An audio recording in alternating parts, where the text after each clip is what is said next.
샬롬 샬롬 샬롬 샬롬 샬롬. 하나님 사랑합니다. 여러분 주 안에서 사랑합니다. 고린도후서 5장 말씀이죠. 예, 그리스도 안에서 우리는 살아갑니다. 시편 29편 1절에서 11절까지 말씀.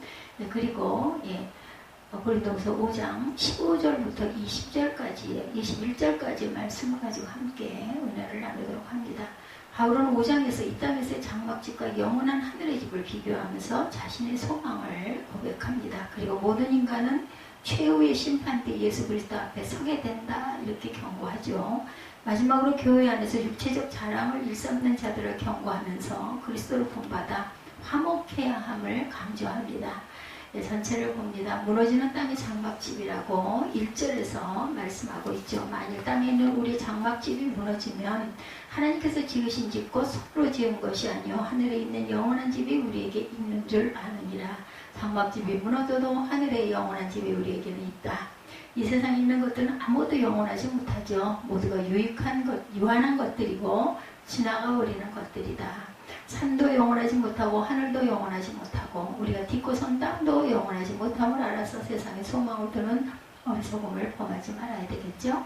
장막은 구약 성도들이 거하는 일시적인 집이죠. 히브리서 11장 9절에 믿음으로 그가 이방인의 땅에 있는 것 같이 약속의 땅에 거류하여 동일한 약속을 유업으로 함께 받은 이삭 및 야곱과 더불어 장막에 거하였으니 이는 그가 하나님의 계획하시고 지으실 터가 있는 성을 바랐습니다. 이렇게 말씀하고 있습니다.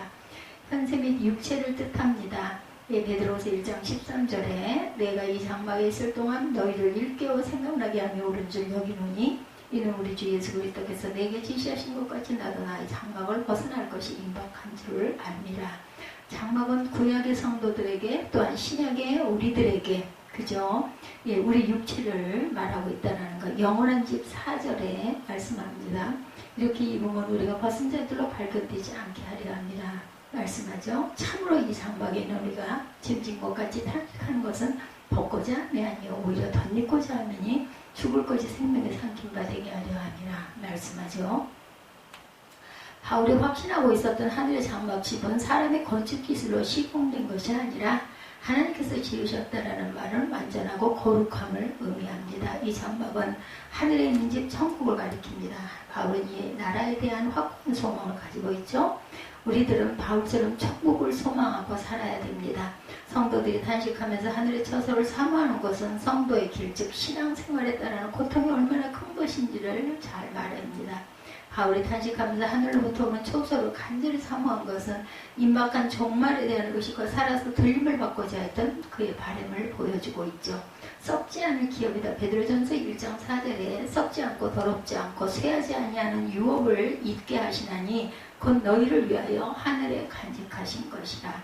온전한 구속에 대해서 로마서 8장 23절에 그뿐 아니라 또한 우리 곧 성령이 처음 익은 열매를 받은 우리까지도 속으로 탄식하여 양자될 것 곧 우리 몸의 성령을 기다리느니라. 성령의 보증을 말씀합니다. 하나님께서 우리에게 보내신 성령은 그분의 약속과 우리의 소망의 확실함을 보증해 주죠. 보증이란 말은 결혼반지라는 의미를 지니기도 합니다. 보증서 여러분들 아시죠? 예, 금 99.9% 순금입니다. 아니면 그것은 다이아몬드입니다. 이럴 때 우리가 보증서를 꼭 받습니다. 그것이 정말 다이아몬드인지 아닌지 금인지 아닌지 보증서를 받아야 우리가 보증이 됐으니까 믿을 수 있다 이렇게 생각한다라는 거죠. 따라서 주께서 성도들에게 성령을 보내신 것은 성도들에 대한 자신의 소유권을 공부하신 것이라. 여러분들 성령 받으셨습니까? 그렇다면 하나님께서 우리를 소유하고 계신다라는 징표. 우리가 하나님의 소유라는 것은 우리가 그분의 보호 안에 있어서 안전하다는 것과 대적마귀가 우리를 이길 수 없다는 것을 가리킨다는 것. 하나님의 보증으로 우리 가운데 오신 성령은 날마다 우리를 새롭게 하셔서 우리의 운운이 하나님을 향하게 하고 우리의 걸음이 힘있게 해준다는 것을 믿으시기 바랍니다. 성령을 우리에게 보증으로 주셨어요. 그죠? 고린도후서 1장 22절에 그 어떤 우리에게 인치시고 보증으로 우리 마음에 성령을 주셨느니라. 그리스도께서 우리의 보증인이 되십니다. 고린도서 1장 20절에 하나님의 약속은 얼마든지 그리스도 안에서 이해가 되니 그런 말미암아 우리가 아멘하여 하나님께 영광을 돌리게 하려 합니다. 우리를 너희와 함께 그리스도 안에서 굳건하게 하시고 우리에게 기름을 부으신 이는 하나님이시니 아멘. 바울의 삶에 대해서 믿음으로 행한다고 7절에 말씀하고 있습니다. 7절 보면 이는 우리가 믿음으로 행하고 보는 것을 행하지 아니함이로다. 우리가 담대하여 원하는 바는 차라리 몸을 떠나 주와 함께 있는 것이라. 그런즉 우리는 몸으로 있든 떠나 있든 주를 기쁘시게 하는 자가 되기를 힘쓰노라. 이는 우리가 다 반드시 그리스도의 심판 앞에 나타나게 되어 각각 선악간에 그 몸으로 행한 것을 따라 받으려 함이라. 우리는 죄의 두려움을 알므로 사람들을 권면하거니와 우리가 하나님 앞에 알려졌으니 또 너희의 양심에도 알려지기를 바라노라. 이렇게 말하죠. 성경에서 우리가 만나게 되는 믿음의 위인들은 우리 자신들의 신앙을 확인하게 할 뿐만 아니라 우리의 삶의 현장에 끊임없이 도전하고 있습니다. 따라서 성도들은 그들의 믿음이라는 거울에 자기 자신을 비춰보고 수정 보완하는 노력을 계속해요 성숙할 수가 있죠. 주를 믿는 성도들의 특징은 어떤 상황 가운데 처하게 되든 절망하지 않는다는 거죠. 믿음에 있기에 담대합니다. 에베소서 3장 12절에 우리가 그 안에서 그런 믿음으로 말미암아 담대함과 확신을 가지고 하나님께 나아감을 얻느니라. 믿음으로 말하고 행합니다. 고린도후서 4장 13절에 기록된 바 내가 믿었으므로 말하였다 한 것 같이 우리가 같은 믿음의 마음을 가졌으니 우리도 믿었으므로 또한 말하노라. 주의 뜻을 쫓습니다. 바울은 일생 동안 주의 뜻을 최우선순위에 두고 존중히 여겼고 자신의 생각이나 환경이 어떠하든 언제나 주의 뜻을 쫓아서 행하죠. 아무리 특별한 은사와 능력이 있다 해도 주의 뜻을 존중히 여길 줄 모르는 사람, 자신의 생각대로 살아가는 사람들은 주께 칭찬을 받을 수가 없죠. 주의 뜻을 쫓는 사람은 매세가 있음과 그분이 각자의 행한 대로 심판하신다는 사실도 알고 매사의 심판을 두려워하면서 살아간다는 것. 부르신 자에 기쁘시게 해드려야 합니다. 디모데후서 2장 4절에 병사로 복무하는 자는 자기 생활에 얽매이는 자가 하나도 없나니 이는 병사로 모집한 자를 기쁘게 하려 합니다. 하나님은 속일 수가 없어요. 갈라디아서 6장 7절에 스스로 속이지 말라. 하나님은 업신여김을 받지 아니하시나니 사람이 무엇을 심든지 그대로 거두니라. 최선을 다해야 되죠. 바울은 자신의 사명을 귀히 여기고 이를 위한 목숨을 걸었어요. 복음 전도에 따르는 그 숱한 장애물에도 불구하고 그는 결코 한 걸음도 뒤로 물러서거나 자신의 일을 태만하게 하지 않습니다. 기독교 선교 역사상 바울처럼 복음 전도를 위해서 마음이 뜨겁고 헌신적이었던 사람을 찾는다는 것은 쉬운 일이 아니죠. 언제나 복음을 전하는 것을 일생의 과업으로 삼았고 이를 소홀히 하는 것은 죄악이라고 생각을 합니다. 오직 자신을 하나님께 드리죠. 로마서 12장 1절에 그러므로 형제들아 내가 하나님의 모든 자비하심으로 너희를 권하노니 너희 몸을 하나님의 기뻐하시는 거룩한 산제물로 드리라. 이는 너희가 드릴 영적 예배니라. 살든지 죽든지 주님을 존귀케 해드려야 합니다. 빌립보서 1장 20절에 나의 간절한 기대와 소망을 따라 아무 일이든지 부끄러워하지 아니하고 지금도 전과 같이 온전히 담대하여 살든지 죽든지 내 몸에서 그리스도와 존귀하게 되게 하려 하나니. 화목케 하시는 하나님이죠. 화목제물로 그리스도를 우리에게 보내셨습니다. 자, 10절에 이는 우리가 다 반드시 그리스도의 심판대 앞에 나타나게 되어 각각 선악간에 그 몸으로 행한 것을 따라 받으려 함이라. 우리는 주의 두려우심을 알므로 사람으로 권면하거니와 우리가 하나님 앞에 알려졌으니 또 너희의 양심에도 알려지기를 바라노라. 우리가 다시 너희에게 제천하는 것이 아니요 오직 우리로 말미암아 자랑할 기회를 너희에게 주어 마음으로 하지 않고 외모로 사랑하는 자들에게 대답하려 하는 것이 아니라 우리가 만일 미쳤어도 하나님을 위한 것이요 정신이 온전하여도 너를 위한 것이니 그리스도의 사랑이 우리를 강권하시는도다. 우리가 생각하건대 한 사람이 모든 사람을 대신하여 죽었은즉 모든 사람이 죽은 것이라. 15절에 화목하게 하는 직분에 대해서 그가 모든 사람을 대신하여 죽으심으로 살아있는 자들로 하여금 다시는 그들 자신을 위하여 살지 않고 오직 그들을 대신하여 죽었다 다시 살아나신 이를 위하여 살게 하려 함이라. 16절입니다. 그러므로 우리가 이제부터는 어떤 사람도 육신을 따라 알지 아니하노라. 비록 우리가 그리스도도 육신을 따라 알았으나 이제부터는 그와 같이 알지 아니하노라. 그런즉 누구든지 그리스도 안에 있으면 새로운 피조물이라. 이전 것은 지나갔으니 보라 새 것이 되었느니라. 여러분들 많이 아는 말씀이죠. 네, 하나님과 화목한 사람들은 그분의 자녀가 되는 권세를 얻었어요. 그분의 모든 약속과 축복에 참여할 수 있는 특권을 부여받았습니다. 하나님과 화목한 사람은 무엇을 경영하든 이루게 되고 그 길에 빛이 비춰집니다.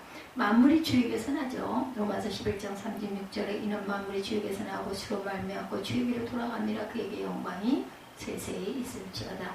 그리스도를 화목제물로 삼으셨어요. 로마서 3장 25절에 이 예수를 하나님의 그의 피로 믿음으로 말미암는 화목제물로 세우셨으니 이는 하나님께서 길이 참으시는 중에 전에 지은 죄를 간과하심으로 자기의 의로우심을 나타내게 하려 합니다. 전에 지은 죄는 간과하셨다, 지나가셨다, 패스하셨다라는 겁니다. 자기의 의로우심을 나타내려 하신다. 그래서 18절에 보니까 화목케 하신다고 말씀하죠.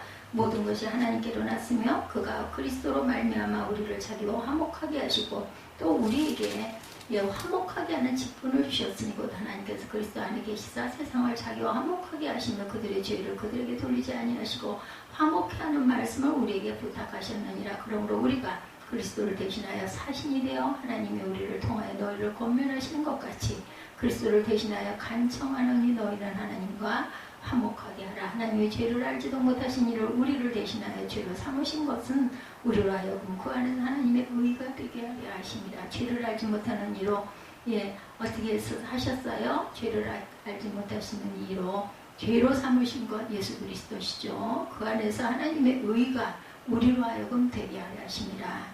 그렇기 때문에 너희는 화목하고 화목하라라는 거죠. 그리스도를 대신하여 간청한다. 너희는 하나님과 화목하라 말씀하고 있습니다.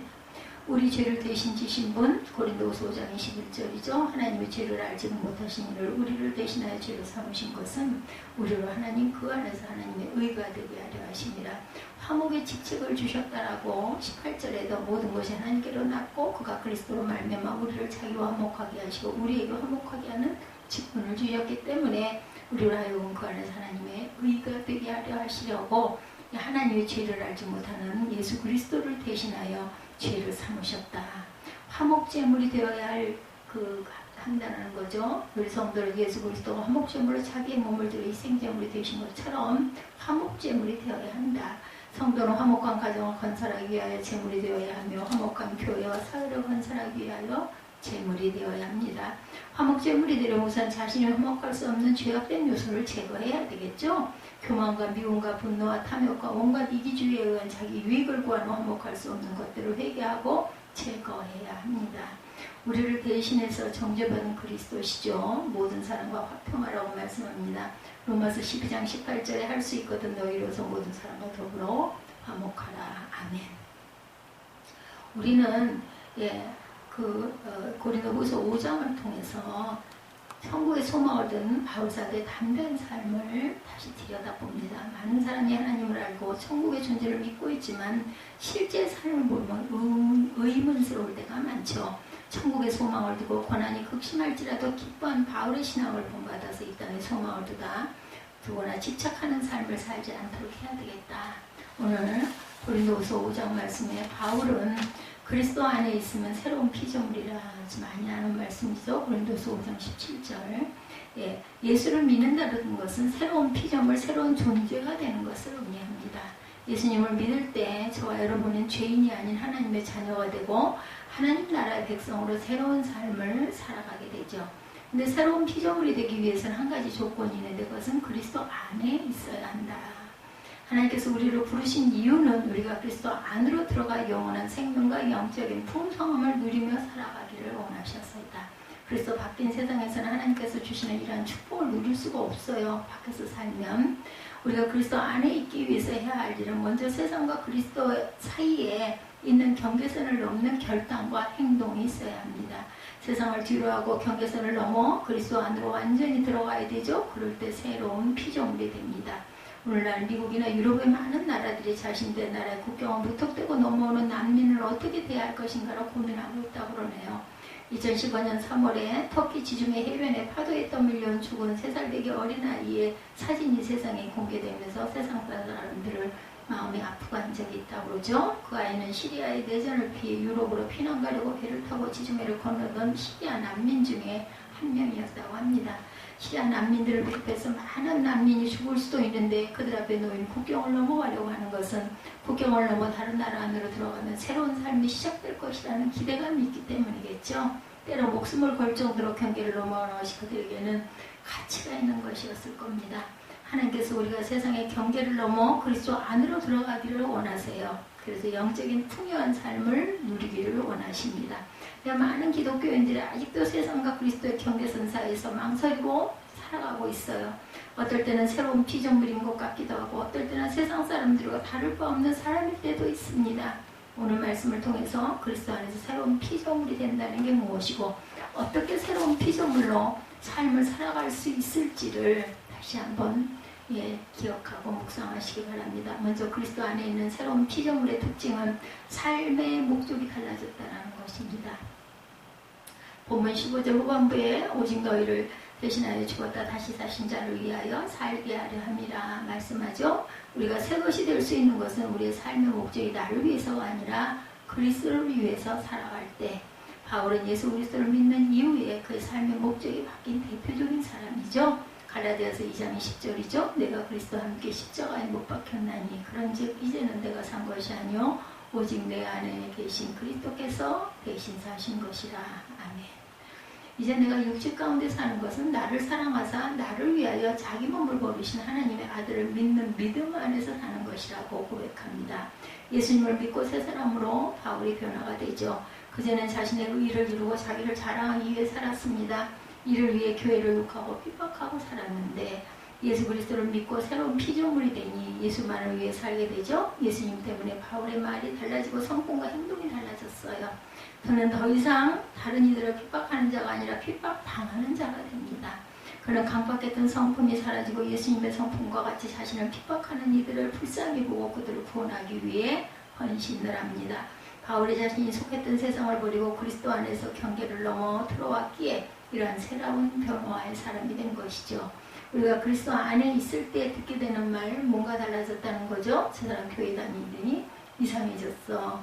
사람이 달라졌어. 말하는 것이 변했어. 행동하는 것이 달라졌어. 맨날 자기 생각만 하더니 다른 생각을, 다른 사람 생각을 하는 것 좀 봐. 근데 아직도 그리스도 밖에 있다면 교회 다닌다더니 아무 소용없네. 변한 게 없어. 그때나 지금이나 똑같아. 이렇게 얘기하게 된다는 거죠. 우리가 그리스도 안에 있다면 바뀔 수밖에 없어요. 왜냐하면 우리가 그리스도 안에 있으면 그리스도께서 우리를 새로운 피조물로 변화시키시기 때문이죠.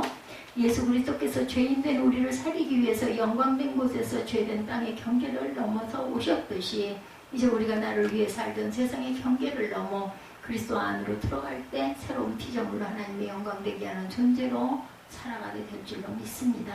그리고 새로운 피조물로 그리스도 안에 있기 위해서는 이전 것을 버려야 하죠. 17절에 이전 것은 지나갔으니 보라 새 것이 되었도다 말씀합니다. He is a new creature. The old has gone. The old has gone. The new has come. 네, 이렇게 말씀합니다. 새 것이 되기 위해서 이전의 것을 아낌없이 버려야 합니다. 15절에 보면 우리가 버려져야 할 이전의 모습에 대해서 바로 자기 자신을 위해서 사는 것이라는 거죠. 사람이 그리스도 안에 있지 못하는 이유는 예수를 믿는다 하면서도 자신을 여전히 위해서 살아가고 있다. 요한일서 2장 16절에 이는 세상에 있는 모든 것이 육신의 정욕과 안목의 정욕과 이생의 사랑이니 다 아버지께로 쫓아온 것이 아니요 세상으로 쫓아온 것이다.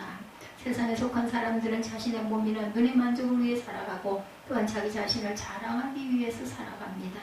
육신의 만족과 자신을 자랑하는 것이 세상에 속한 사람들이 중요한 삶의 목적이고 최고의 가치가 됩니다.